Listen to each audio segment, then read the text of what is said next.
Sejam bem-vindos ao podcast IPPS ISCTE, o Estado da Nação e as Políticas Públicas 2021. Governar em estado de emergência, com a coordenação de Ricardo Paes Mamed e Pedro Adão e Silva.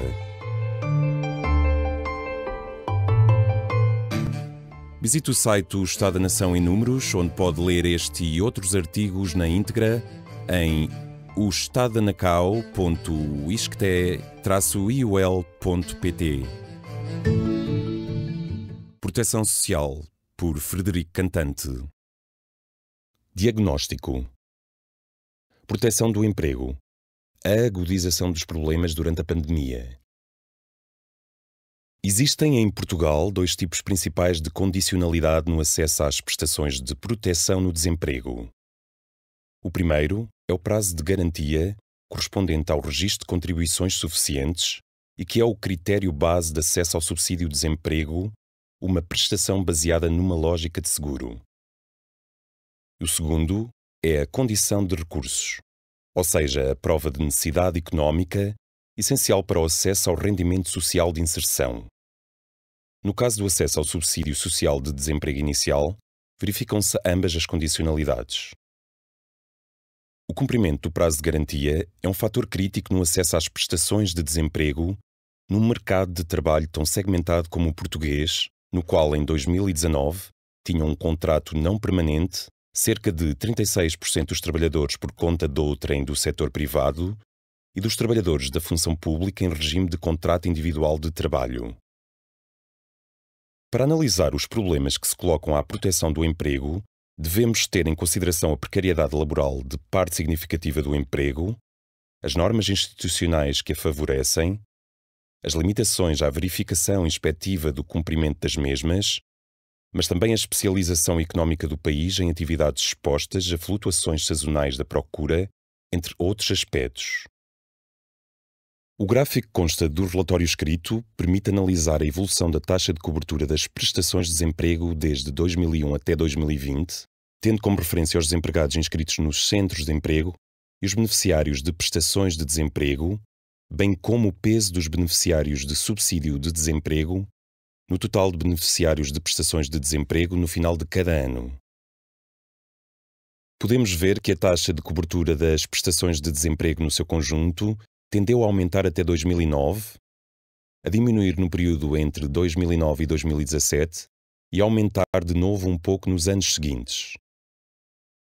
O pico da cobertura das prestações de desemprego foi de cerca de 69% no final de 2009, o que significa que ainda assim 31% dos desempregados não beneficiavam de qualquer prestação deste tipo. Na última década, apenas em 2020, já em tempo de pandemia e de medidas de emergência, a taxa de cobertura dos desempregados pelas prestações de desemprego atingiu os 60%. O acesso limitado às várias prestações de desemprego é acompanhado pelo aumento consistente do peso dos beneficiários de subsídio de desemprego nesse conjunto de prestações, em particular entre a primeira e a segunda década do milénio.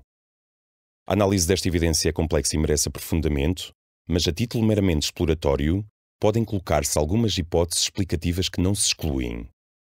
Por um lado, o aumento do peso relativo dos beneficiários de subsídio de desemprego pode dever-se, e passo a citar, a causas positivas, nomeadamente a redução que se verificou a partir de 2012 do prazo de garantia necessário para se aceder ao subsídio de desemprego de 18 para 12 meses, bem como a um eventual aumento da duração do emprego num contexto de recuperação económica. Por outro lado, essa tendência poderá dever-se a dificuldades de cumprimento simultâneo dos dois requisitos de acesso ao subsídio social de desemprego inicial, uma prestação que depende tanto da existência de contribuições suficientes, menos exigentes face ao subsídio de desemprego, como da verificação de condição de recursos. Importa, aliás, realçar nos últimos anos, o número de beneficiários desta prestação é quase residual. A proteção face à perda de emprego e de rendimento efetiva-se também, em Portugal, através do Rendimento Social de Inserção, mais conhecido por RSI, cuja atribuição está sujeita à condição de recursos. Embora cerca de 11% dos seus beneficiários tenham rendimento do trabalho, o RSI funciona como uma prestação de último recurso que ampara sobretudo desempregados que vivem em situações de pobreza extrema. No entanto, quer do ponto de vista simbólico, quer a nível da sua generosidade monetária, esta é uma prestação com uma capacidade cada vez menor de garantir uma inclusão social efetiva e condigna. A precariedade laboral, nas suas várias manifestações e intensidades, está, portanto, fortemente associada ao risco de desemprego, designadamente ao risco de desemprego desprotegido. As redes de amparo de pendor universalista do sistema de segurança social, no sentido em que não dependem ou dependem parcialmente de contribuições suficientes, têm na atualidade uma abrangência quase marginal. No caso do subsídio social de desemprego inicial, ou garantem níveis de sobrevivência bastante baixos, que é o caso do RSI. Estes problemas eram já bastante evidentes antes do advento da pandemia da Covid-19. A crise económica e social que dela emergiu veio sublinhá-los e exponenciá-los.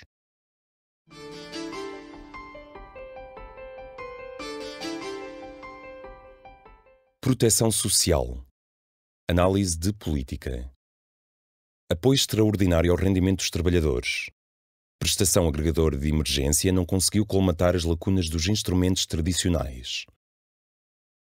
A pandemia da Covid-19 e as medidas destinadas a mitigar os seus efeitos sanitários tiveram impactos económicos sem paralelo na história recente do país. A diminuição do PIB só em 2020, no valor de 7,6%, foi superior à queda em cadeia verificada no período 2010-2013, na ordem dos 6,7%.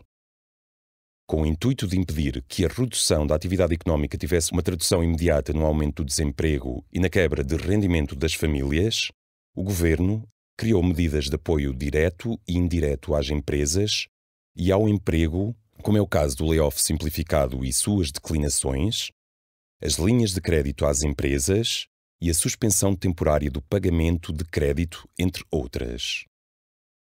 O Governo também facilitou o acesso a algumas prestações sociais existentes e prorrogou automaticamente o seu processamento, nos casos das prestações de desemprego e RSI. Além disso, definiu esquemas de integração no sistema previdencial de segurança social destinados a trabalhadores desprotegidos, introduzindo novos apoios substitutivos de perdas de rendimento para trabalhadores independentes e membros de órgãos sociais de empresas. As respostas de emergência ao aumento de desemprego e à perda de rendimentos das famílias basearam-se, portanto, numa recalibração de prestações e regimes existentes e na introdução de novos apoios. O apoio extraordinário ao rendimento dos trabalhadores, mais conhecido por AIERT, previsto no Orçamento de Estado para 2021 e ativado em fevereiro do mesmo ano, consiste numa agregação de um conjunto de medidas dispersas, pela qual se procurou, passo a citar, assegurar a continuidade dos rendimentos dos trabalhadores que se encontram numa situação de desproteção económica, isto é, não reúnam as condições de acesso às prestações sociais que protegem na eventualidade de desemprego, ou tendo acedido às mesmas, estas tenham terminado, de acordo com o sumário da Portaria número 19-A/2021. Em termos gerais, o AERT enquadra situações diversas, que vão desde o término do período de atribuição de prestações de desemprego à proteção de trabalhadores que ficaram desempregados em 2020 e não tiveram acesso a uma prestação de desemprego, e também ao apoio aos trabalhadores independentes e membros de órgãos sociais de empresas com quebras significativas de rendimentos, entre outras situações de desproteção social. Este apoio tem, portanto, uma natureza compósita, arrumando sob um chapéu comum diferentes regimes de proteção que visam garantir apoio económico num conjunto diversificado de situações. O AERT não cumpriu apenas objetivos de agregação de prestações e de alargamento da proteção a categorias desprotegidas. Introduziu também um limiar máximo comum na atribuição do subsídio social de desemprego, de perda de rendimentos em virtude da pandemia, por parte dos trabalhadores independentes e dos membros dos órgãos sociais das empresas, alinhado com o limiar da pobreza de 2018, que era, à altura, 501,16 euros. É a partir desse limiar que se define a situação de necessidade económica dos trabalhadores e se avalia as condições de elegibilidade. É também a partir desse limiar, e tendo como referência o rendimento familiar ou o rendimento relevante declarado, que se define o valor da prestação. A agregação num mesmo apoio de várias prestações que seguem regras específicas, bem como a sobreposição de algumas dessas prestações com outras ainda em vigor em 2021, que é o caso do apoio à redução da atividade económica, introduziram complexidade no processo de acesso ao AERT e, nesse sentido, contribuíram para a redução da sua eficácia. Entretanto, o apoio já foi alvo de várias alterações destinadas a corrigir incongruências e a facilitar o acesso, mas de acordo com a informação disponível até ao momento, a sua cobertura parece ficar aquém do inicialmente previsto. Segundo foi noticiado, o Instituto de Segurança Social previu que o AERT iria abranger cerca de 250 mil pessoas, mas até março de 2021, mês de referência do pedido, apenas cerca de 138 mil tinham requerido acesso a este apoio. Embora não seja para já possível fazer uma avaliação definitiva acerca da eficácia do AERT no alargamento da proteção social a quem perdeu rendimento no contexto da pandemia, a informação disponível indica que a sua abrangência é menor face ao inicialmente previsto. Para além da questão da abrangência, importa avaliar o nível de generosidade das várias prestações enquadradas neste apoio e o efeito da aplicação de condição de recursos na atribuição de algumas delas, que teve como efeito a redução dos montantes recebidos pelos beneficiários. Mais do que fazer reparos a aspectos específicos do AERT e das várias prestações que ele congrega, importa avaliar a sua pertinência e a de outras prestações de emergência introduzidas no contexto da crise pandémica e refletir acerca das melhores formas de robustecer a proteção do emprego, em particular, a proteção face ao risco de desemprego e de perda de rendimento. A primeira questão que importa colocar prende-se com a técnica jurídica que informou o desenho do AERT. A agregação de prestações que têm uma natureza diferente e/ou que seguem regras específicas funcionou por si como um elemento de complexificação do apoio e, portanto, um fator que dificultou a sua compreensão pela generalidade das pessoas, em particular pelas que necessitavam de ser protegidas. Este tipo de configuração não tem paralelo no sistema da Segurança Social em Portugal e, com base na informação mais recente, a sua utilização parece ser ineficaz. Assim, as prestações contidas no AERT traduzem a pleiade de medidas de emergência acionadas para responder às necessidades de proteção social no contexto de pandemia. Como já se referiu, algumas dessas medidas consistiram em alterações introduzidas em prestações já existentes, com o objetivo de facilitar o acesso às mesmas e/ou a sua prorrogação, e outras foram criadas ad hoc. Em relação a estas, os seus destinatários foram e são sobretudo os trabalhadores independentes, os membros de órgãos sociais das empresas e os gerentes de micro e pequenas empresas, mas também os trabalhadores informais ou os estagiários. Não teria feito mais sentido acomodar as situações de desproteção não cobertas pelo sistema previdencial, adequando prestações já existentes no sistema de segurança social, particularmente o rendimento social de inserção? O facto desta prestação de último recurso ser, do ponto de vista simbólico, cada vez mais estigmatizada na sociedade portuguesa, poderá ajudar a compreender por que se decidiu não a utilizar como rede de amparo para centenas de milhares de trabalhadores. Contudo, esta opção acabou por reproduzir e aprofundar a desigualdade simbólica e material entre, por um lado, os beneficiários de RSI e, por outro, os beneficiários de outras prestações de proteção face ao risco do desemprego, e entre eles e a generalidade da população portuguesa.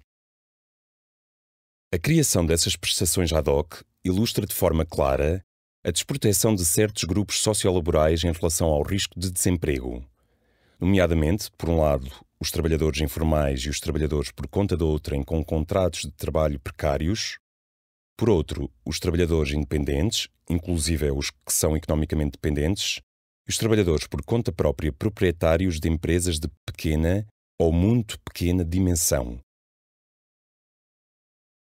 Em relação a estes últimos, existem no sistema de segurança social português prestações destinadas a protegê-los face ao risco de desemprego. No entanto, o número de beneficiários destas prestações tem sido bastante baixo. Entre 2013 e 2019, o número máximo de beneficiários por ano destas prestações foi sempre inferior a 1.500 pessoas.